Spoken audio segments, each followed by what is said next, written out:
Okay, I had made another video that had went 12 minutes, so I'm gonna try to cut this one short for people who just want to get a real quick in how you tell the difference between a prototype uh, Keith Haring 1986 model with characters watch from the standard issue from a hybrid.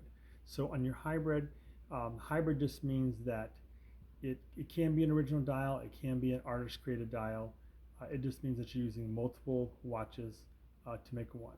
And what telltale sign of that is, okay, well, the model with characters by Keith Haring came out in 1986, but if you look on the back, you'll see that if we get some proper lighting in here, that says S3, or it means it was a women's movement in 1993. So obviously, if you have a watch that was released in 1986 and a case from 1993, this just means that somebody had some fun in the factory and made a hybrid.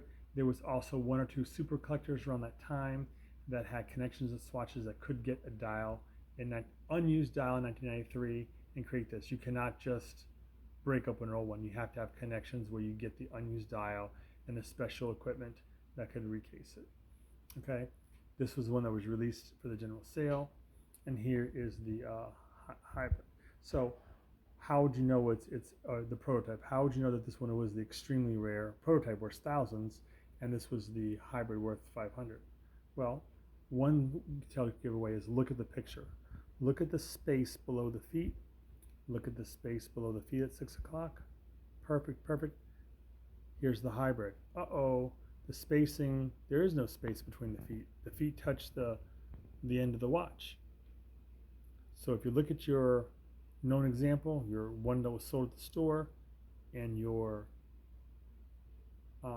prototype, the picture is going to be exactly, if you stare at it for an hour, every single line, every single thing except for the color is going to be exact.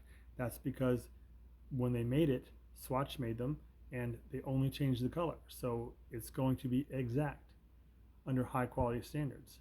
Here, lower quality standards, the line looks thicker, the spacing touches, there's no space between their feet, the signature's fatter, the line for that makes the characters is slightly fatter. It's different. Okay. Another thing you want to do is look online at known examples. Okay. For example, the Bloom collection, and you can look this up online, has a black watch with white hands. Okay. So these are your production variants, which means that after they picked yellow, they knew they wanted yellow, and so they're no longer prototypes. And then when they made them, some people in the factory just put different colored dials and different straps in there and made these production variants, which differs from the hybrid because the actually production variants will work because they were produced. The hybrid usually are dummies, or some of them are dummies, because they weren't trying to make them work. They were just trying to make them look pretty so they could have them in a room with people to choose. Okay, and here you'll see. Here is a page from the Bloom catalog of the same watch.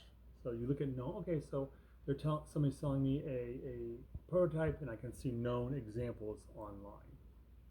Okay, and this is from the that's the Bloom catalog right there. Okay, and now here is, I gotta find the other one here. This one here. Nope. I'm looking for this one here. Okay. So here's the newly released 30 Years of Swatch Collecting, and my watch here that I purchased was actually the model of this one. In other words, mine was photographed for this particular release of catalog. The GZ model Avic personages case and dial variant dummy prototype. Well, what does a dummy mean? A dummy means, when you flip it over, there is no battery. There is no battery prong. There is no winder, because they weren't going to. They didn't need to have a winder. It was just designed to have 20 of them in a room, so everybody could sit around in a meeting and pick which ones that they wanted. So you may not want, oh man, I don't want a watch that doesn't even work, and who wants a watch that doesn't work? Well, then you might not want a prototype, because that's what a lot of them were. You may want a production variant, or you may want to go with the standard issue, or even get a hybrid. But just to recap, that's some ways how you tell a hybrid. Uh, it's a hybrid if the date on the case is several years after the watch came out. It's a prototype if there's no date or the date matches the same year or before. It's a prototype if there's known examples online that are dummies. It's a hybrid if there's no known examples online, and this is just a fantasy, very cute fantasy piece.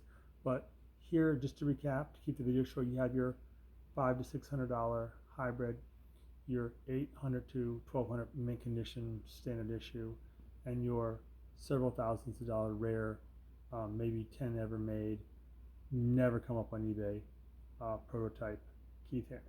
So hope you enjoyed my lesson. Comments below. I'm new to this. This is best of what I learned. Put some notes in the comments if you feel you know anything better than me. So I'm going to cut this short, so it's under 6 minutes. It's about half the length of my other video. And thank you for joining me for the how to compare a hybrid versus regular versus prototype Keith Haring model with characters.